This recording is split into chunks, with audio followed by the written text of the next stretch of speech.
Good morning.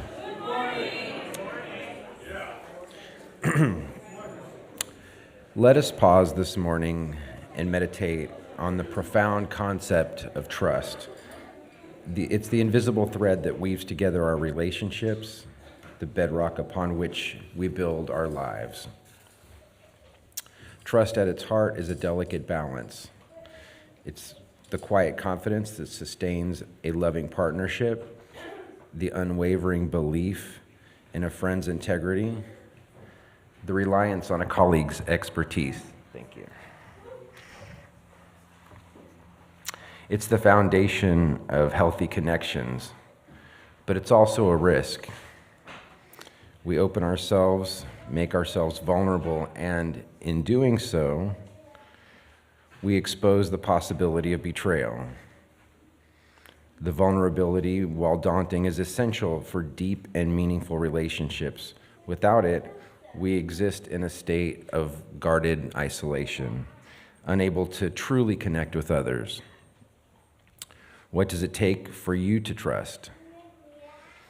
Is it earned through consistent actions, through demonstrated reliability, or do you find yourself extending trust too easily, perhaps to those who prove to be undeserving? Examining our own patterns of trusting others is crucial. I know that I sometimes unconsciously repeat cycles of inappropriate trust, driven by a desire to see the best in others, even when the evidence has told me otherwise. This behavior stems from my past experiences and my own deep-seated need for connection, or a reluctance to acknowledge red flags. Recognizing these patterns isn't always reflexive, but it is the first step towards healthier trust.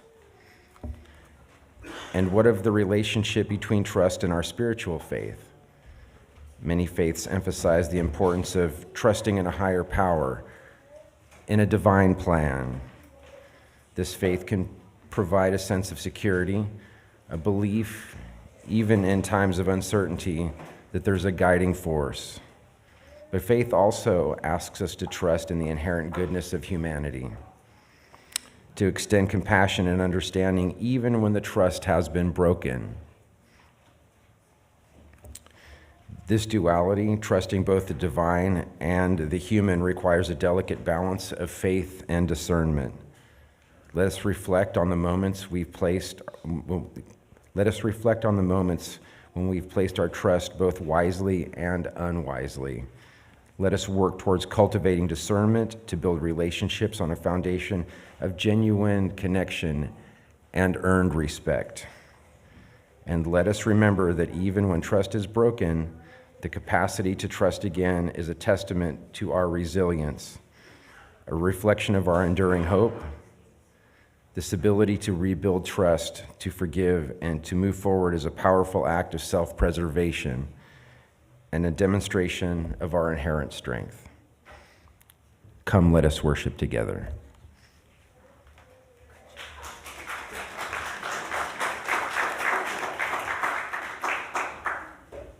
Jeff is one of our newest worship associates.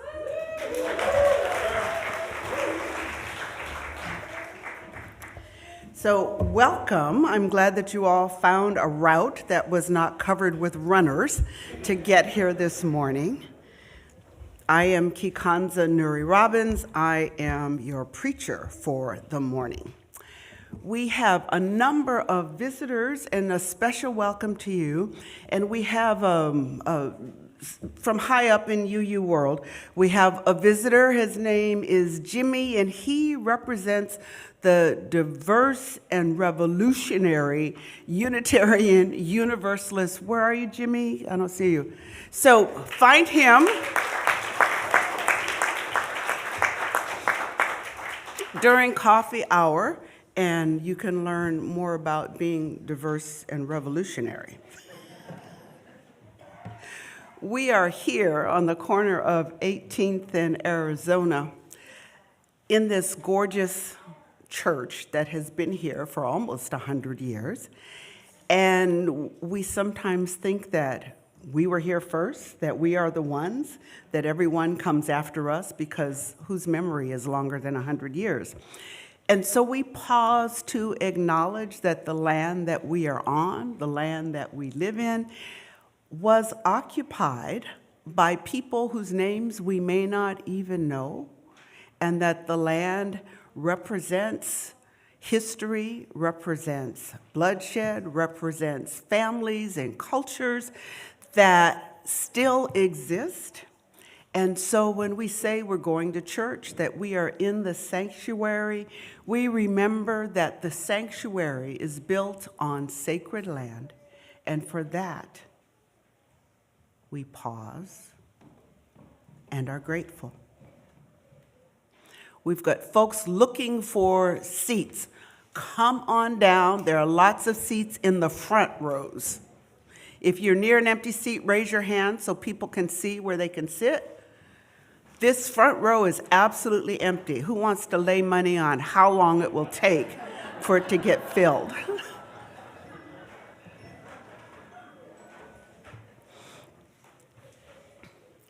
There's still some folks in the anteroom if you are not there by choice. There's room over here. Okay, you're good. Everybody all right? You got pretty much where you want to be? Next to who you want to be? So let's talk about trust. I light the chalice this morning with words from Walter Anderson, and I have to confess I forgot to look up who he is.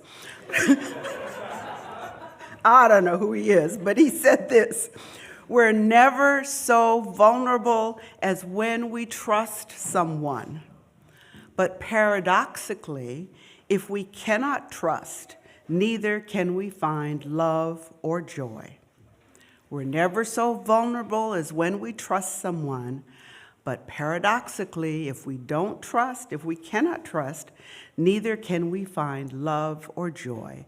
So I light the chalice in the name of trust and all that it takes to build it and keep it.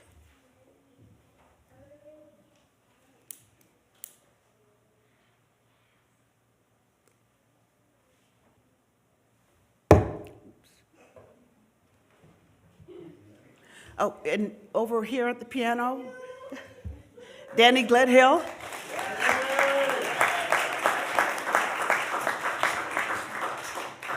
So those of you who've been here for a decade or two remember him because he was our guy at the keyboards, and he came back to visit us today. We're so happy to have you.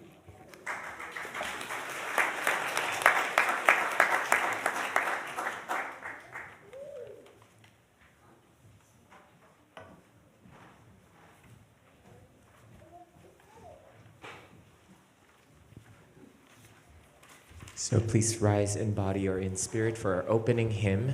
This is Open My Heart, 1013. We are going to sing it together twice, and then twice as a round, as a 4-part round. So you may choose a number from 1 to 4, and by that order, follow Talia, Keon 2, Olivia, and David 4. And then we'll sing it once all together again at the end of the round.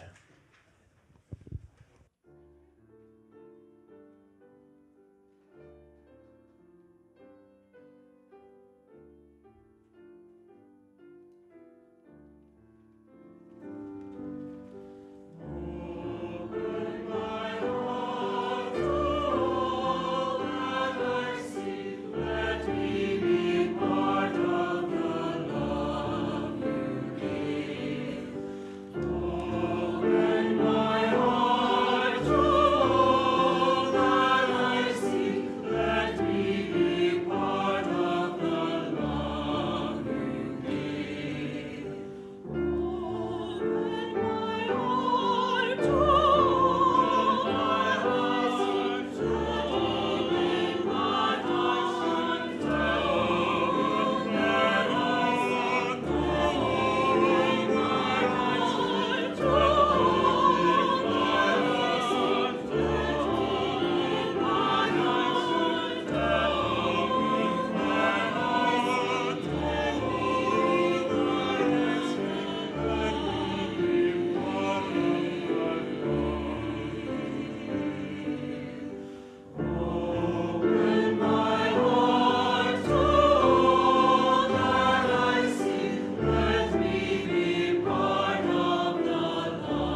Love is the doctrine of this church.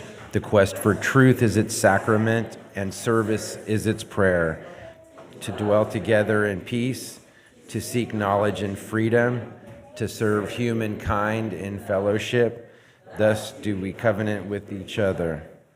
El amor es la ciudadanía, es iglesia, buscar la verdad, es su sacramento, el servicio, la resurrección, vivar nuevas paz, buscar el conocimiento en libertad, servicio.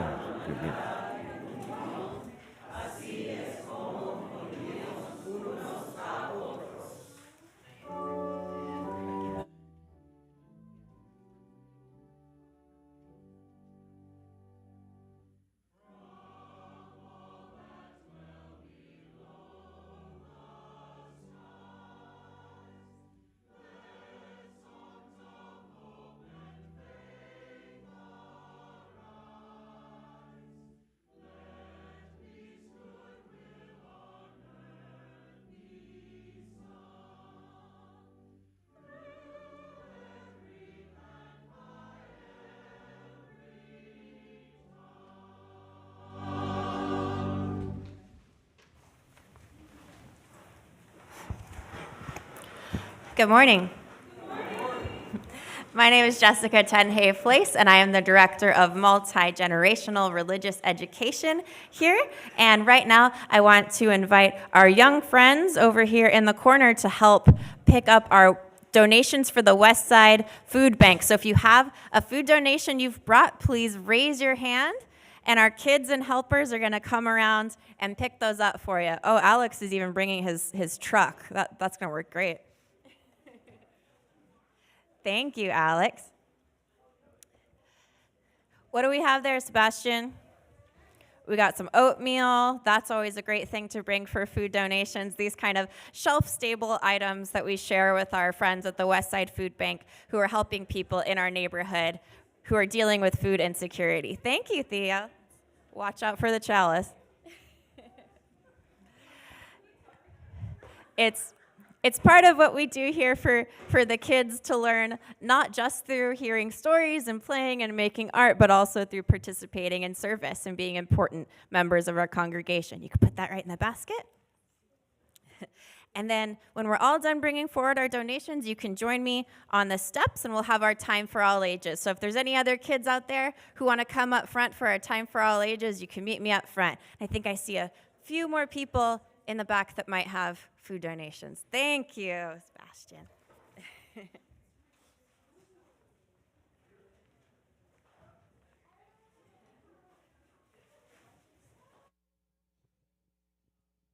Hello, everyone. Thank you for joining us. I'm just going to come down here. Excuse me.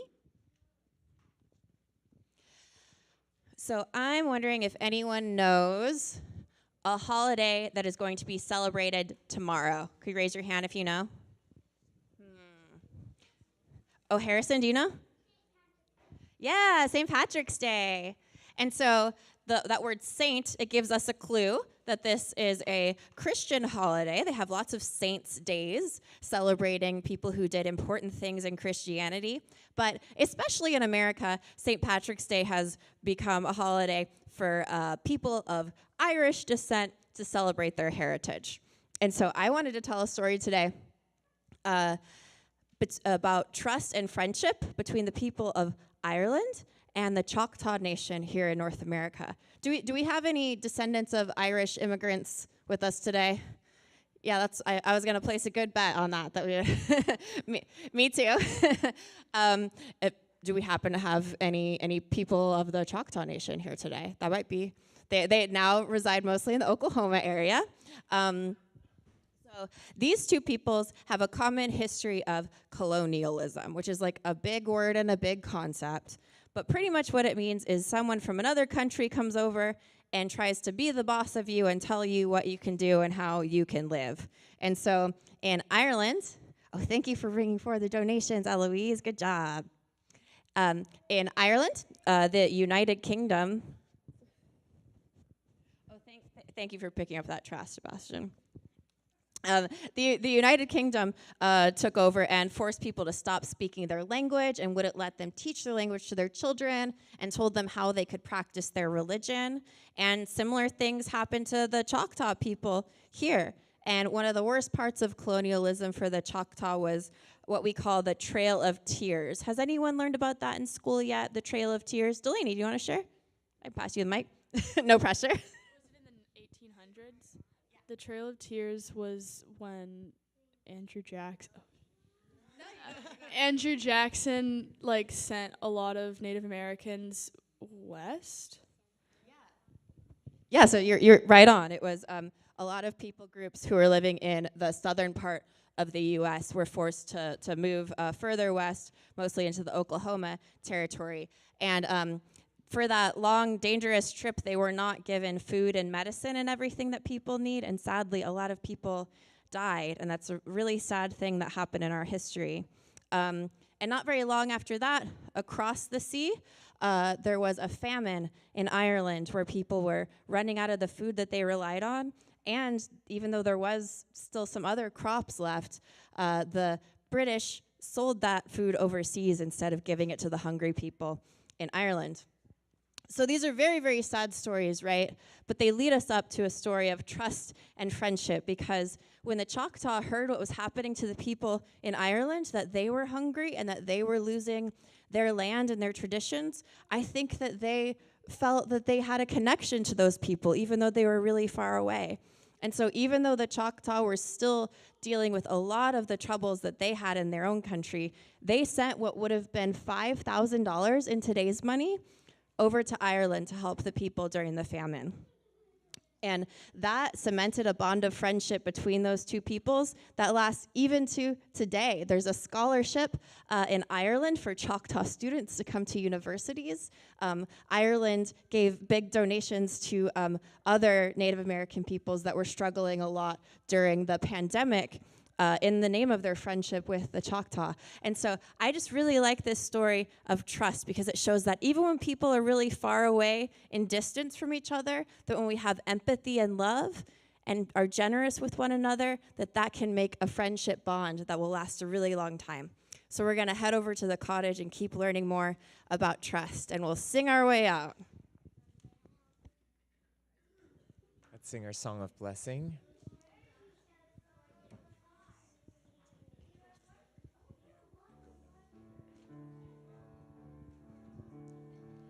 Go now in peace, go now in peace. May the spirit of love surround you as you go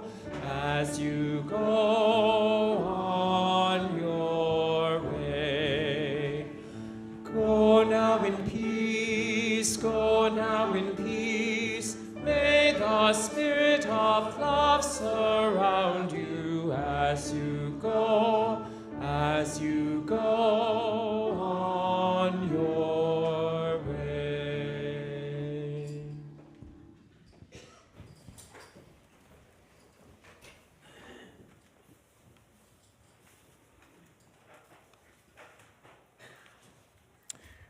Please silence your cell phones.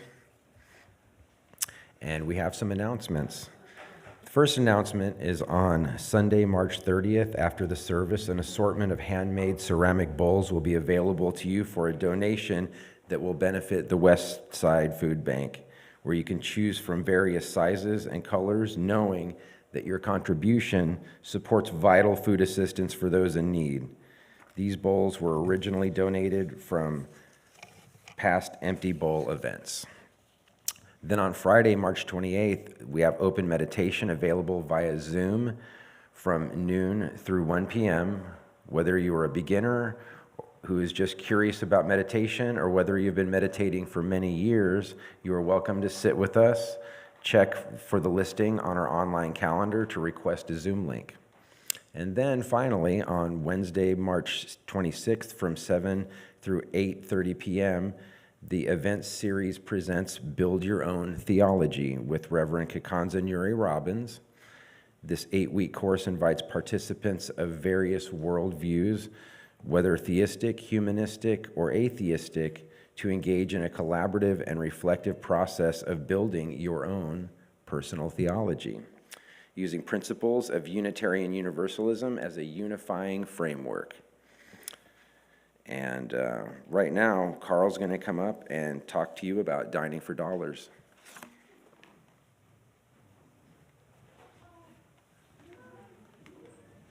Come on down. Come on down.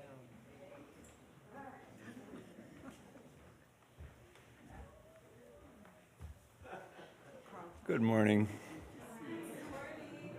I'm Carl. This is Greg. Into the mic. They can't hear you. Closer. How many people here, raise your hand if you've participated in a Dining for Dollars event? Raise your hand if you've hosted a Dining for Dollars event, or raise your hand if you've never done anything with Dining for Dollars, but so I see room for conversation between the two groups. So if you're interested in you can see what Dining for Dollars events kind of look like thanks to Jacinda's wonderful graphic. I have to mention Jacinda. Where is she? There she is. Anyway, you get a feeling for what Dining for Dollars events can be like, but it's our premier fundraising effort at this church, and it's totally, congregant driven. And the good news is that, yes, it raises money, but when it happens, you've forgotten about that, and it's all just about community. So now is a time to greet your neighbor and maybe inform yourself if you haven't already gotten information. But if you do need information later, visit us at the Dining for Dollar table or the man with the hat. Hats off to the man with the hat. So I invite you now to greet your neighbor, and remember at the end of it to listen for Danny's subtle piano chords that'll tell you it's time to sit back down.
another, so please, noon, Forbes Hall. After the service, be there. Sorry, we have a listening circle that should have been mentioned and it wasn't, and it's in Forbes Hall at noon, where people can exchange important things, listen, and be heard. And please be in attendance if you can. At noon, Forbes Hall. Thank you.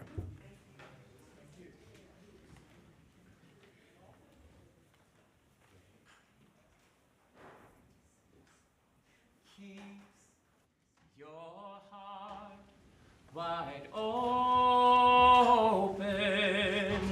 though the waves want to push you around. You gotta keep your heart wide open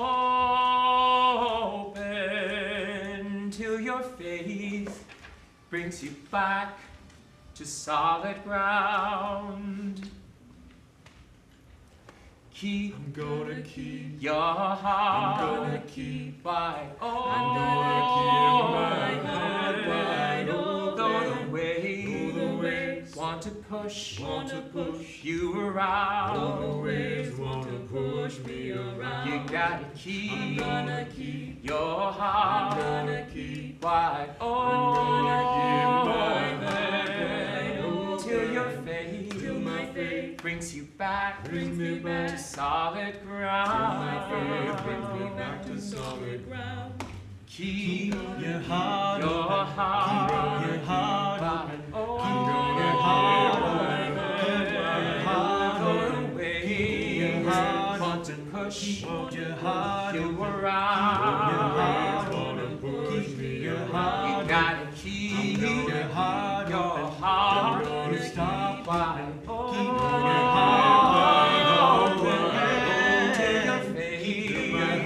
Brings you back to solid ground. Back to solid ground. Keep your heart, wide open. Though the waves want to push you around. You gotta keep your heart. Stop wide open.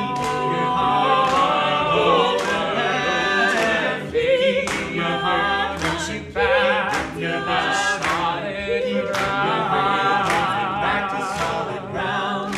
Keep your heart wide open,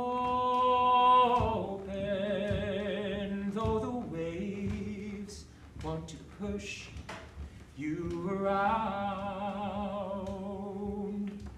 You gotta keep your heart wide open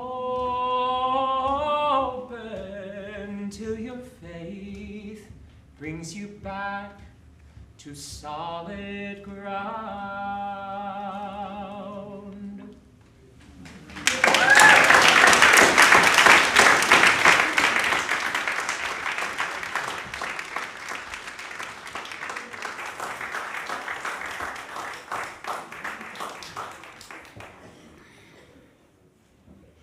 If you want to hear some good music, this is the place.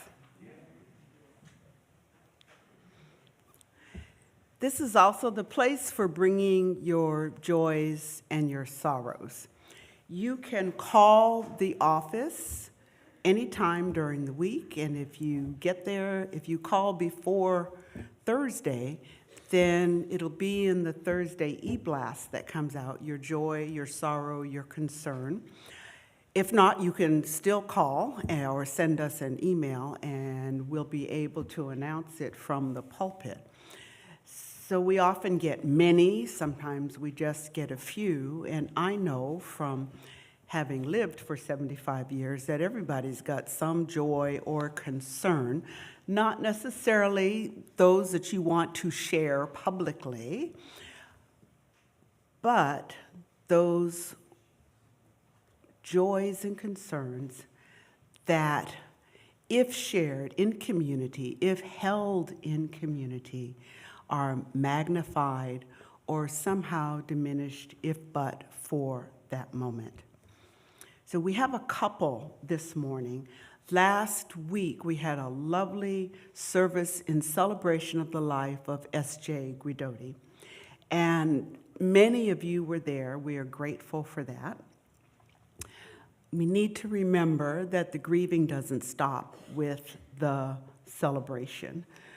And our sister Melinda is here with us this morning, Melinda Ewan. So if you've got words of comfort, words of love, words of support, as she adjusts to this love-shaped hole in her universe, this is the way we can be in community. Many of you got the news that Noreen Gordon, who has been our church administrator for a zillion years, is leaving us. She finally said, enough, I'm out of here. She's leaving at the end of the month, so give her a call. No, don't call her, send her a note. She's busy. I asked to talk to her. She said, I can't talk to you right now. Call me Monday night at 8. I did, and she answered the phone. But send her some acknowledgement of your appreciation of all that she has done to keep our community together, especially the business side of our community together. And one of her last jobs was in finding a replacement, which she, of course, did in committee, because we can't do anything without a committee here in UU World. And so Alfie Wilkerson will be stepping in. Well, actually, he has started already and being tutored, mentored by Noreen. And so words of encouragement and patience for Alfie as he learns the ropes. So let us take a few minutes in silence as you sit with your own personal joys and sorrows, and as you vibrate with the rest of us as we hold one another in the light.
David White is one of my favorite poets.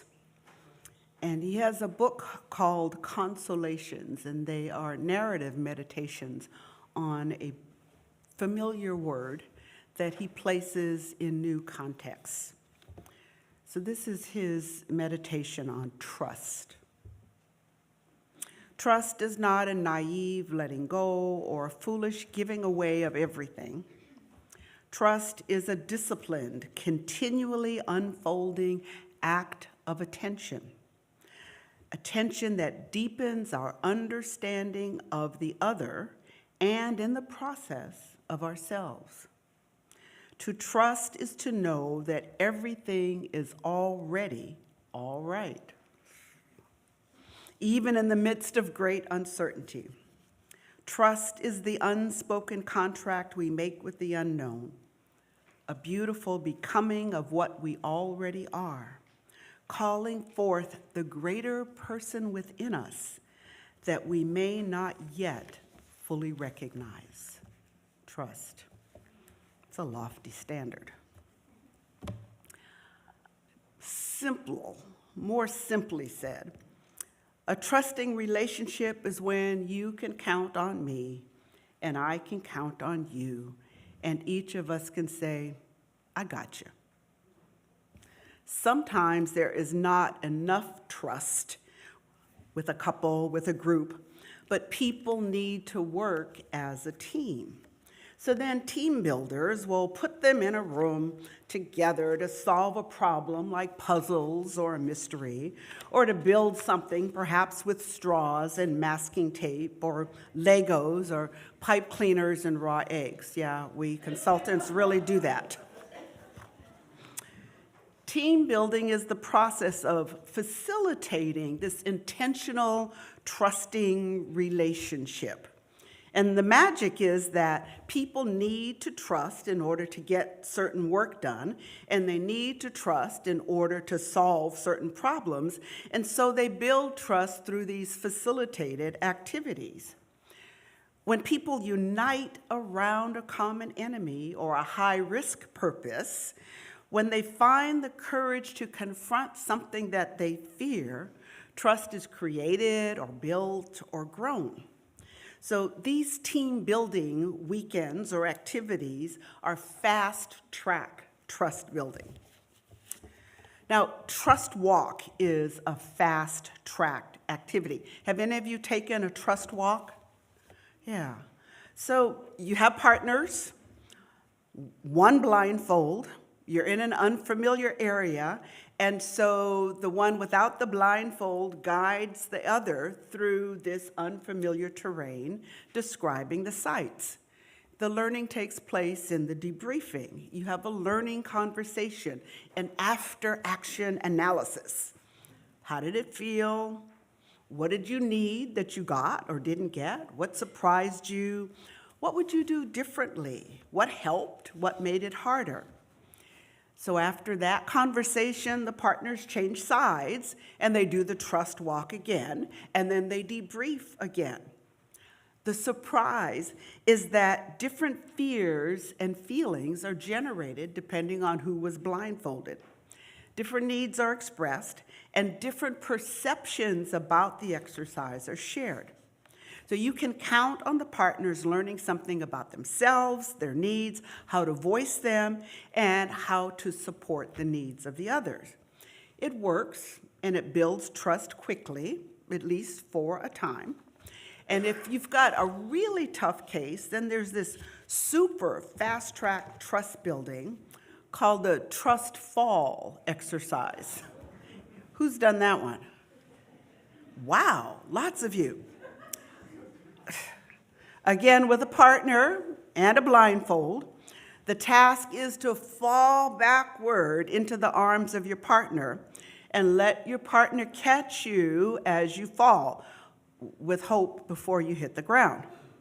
So you can choose your partner, you can choose to fall or catch, and you can choose to opt out.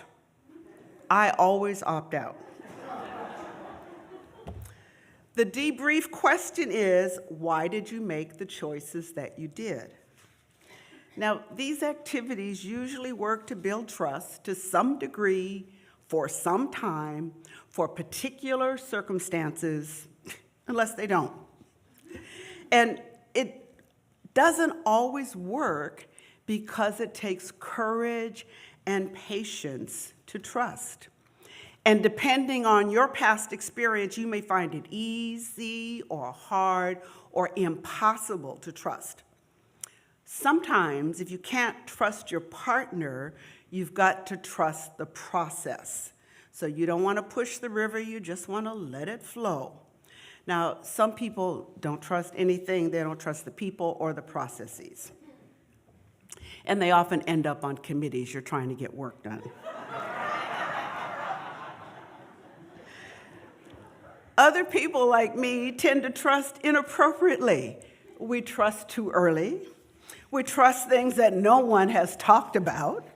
We have a naive belief that people say what they mean, that they will keep their promises, that they believe what we say, and that they're never, ever going to do the thing that they already proved they couldn't be trusted. As a result, we get our feelings hurt a lot. We get our hearts broken often, and the teams we are on don't often produce well. But still, I can stand here and say that trusting is important. People smarter than me say trust and verify. Now, you may wonder, well, how do you verify? You usually don't know you shouldn't have trusted until after the fact. How do you trust and verify? You verify by relying on your experiences. You verify by relying on your intuition. You verify by gathering more data. Find out if you share the values that are necessary for a relationship that meets your standards. Not do you share these values for love and respect, but do you share your values for showing up on time and producing? You don't fill the empty spaces in your knowledge. So there's some things you just don't know. You don't fill those empty spaces with your assumptions or your desires. And you hold on to the belief or hope that you'll get it right this time. Sometimes we trust, but we don't get the outcome that we longed for. We may trust a colleague to recognize our contributions, and they don't. You may trust that your God will heal someone, and they die anyway. And so I wonder, is that a failure of trust, or are we confusing trust with wishful thinking? True trust doesn't mean we always get what we want. It means we believe that love is present, even when the outcome isn't what we hoped for. Where has trust been hard for you? Maybe someone let you down and it's been difficult to rebuild. What does it take to rebuild trust? What might help you take one little step forward? What might you turn to for help? Who in your life will say, I got you? See, trust is key to relationships. All relationships require some risk-taking. Faith is the basis of our spiritual journeys, and that is the process of risk and experience and reflection, thinking about what happened and asking, what did we learn and what can we use next time? See, belief implies that there are values or principles that provide the foundation for your trust. Trust means that you believe or hope strongly that those values are shared. And if you're verifying, you're going to have the conversation about that. If you don't trust, you're going to miss out on deep and rewarding relationships. If you don't have faith, you're going to miss out on participation in a beloved community, in this beloved community. I trust that despite the storms and chaos that we are experiencing today, I am stronger in community. I am stronger in this community. We don't do this spiritual journey alone. We must trust and encourage one another to live into our shared values, and when we fall short, we trust that we will work through our conflicts with love. Trusting the process in community means believing that even when we disagree, we're still committed to each other. Love is at work even in the messiness of relationships or the chaos of community. I am buffeted by your love, and I trust that I'll be safe if I walk with you. And I trust that if I fall, you'll catch me. And I hope you trust that you can count on me, because I got you.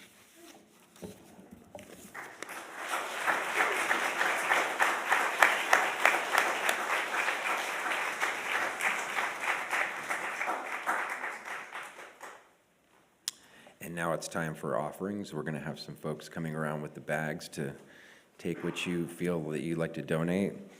Your offering today goes to support the work of multiple groups in the congregation, groups that build trust and beauty and fun in the congregation. For example, our Soulful Sundown group, the Building Your Own Theology group, and Pastoral Care, and the many book groups for our readers. In addition, half of our Sunday offering this month goes to the D.D. Hirsch Mental Health Services. D.D. Hirsch Mental Health Services has provided mental health, substance use disorder, and suicide prevention services since 1942. D.D. Hirsch provides compassionate whole-person care to more than 233,000 people annually across its programs. It is a pioneer in suicide prevention programs and has a special focus on collaborating with communities challenged by prejudice and injustice. This work is important at all times, but especially important right now. We invite you to contribute whatever way feels right for you. Ways to give are displayed on the slide behind me. All the ways of receiving support are gratefully accepted. Cash or checks can be placed in the offertory bags that will be passed around shortly. Thank you for all that you give, monetarily and also through your time and care at church and beyond. The ushers are invited to come forward. Your offering will now be gratefully accepted.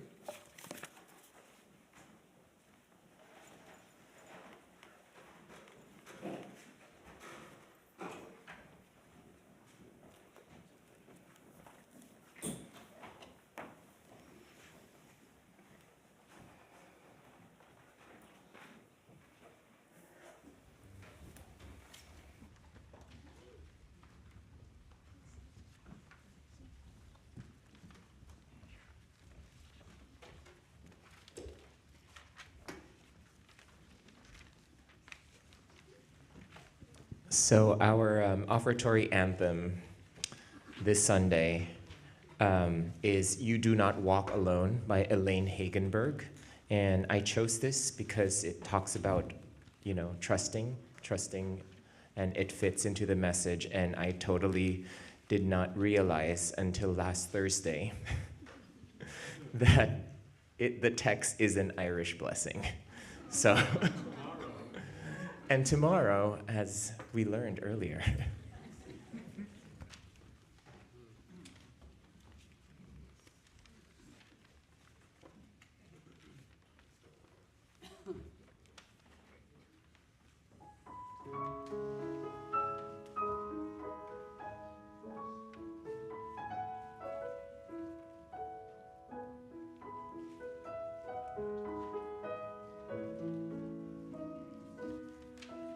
May you seek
Now let us rise in body or in spirit for our closing hymn. This is 1020 in your teal hymnal, Woyaya.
And we will get there as the choir, as the choir gets to their seats in the pews. We thank them again for the wonderful music.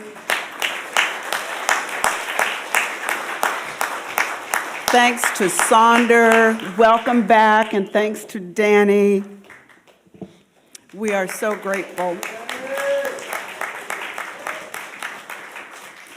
It takes many people to put this service on. There are some folks that we never see, but for this service would not work if we didn't have them working for us. So Liz and Pam and Rima, who do a lot of the work ahead of time to get the slides and the order of service, we thank you. Aubrey and Mia, who hide in the corner in the back, we thank you. The ushers and greeters who are out there, rain and shine, making sure you've got name tags, making sure you know what's coming. We thank you. There are people like Tom who runs back and forth to the parking structure, make sure the windows are open, and make sure that the heat, which never works, is at least, he turns it on. Doesn't do much good, but he does turn it on. I watch him. Linda and Rebecca and Jacob and the other coffee makers are out there making sure that we have enough caffeine to get us through our afternoon. Jeff, our worship associate, the worship associates do a lot of work throughout the week. Jeff, thank you for your efforts today. And most of all, those of you who are online and those of you who are in the pews, we thank you for showing up. We thank you for your applause. We thank you because we work to make this the most powerful hour of your week. We hope we have added to that in some way today. So as you go out, go knowing that you are part of a community that can say with confidence, we got you.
I'm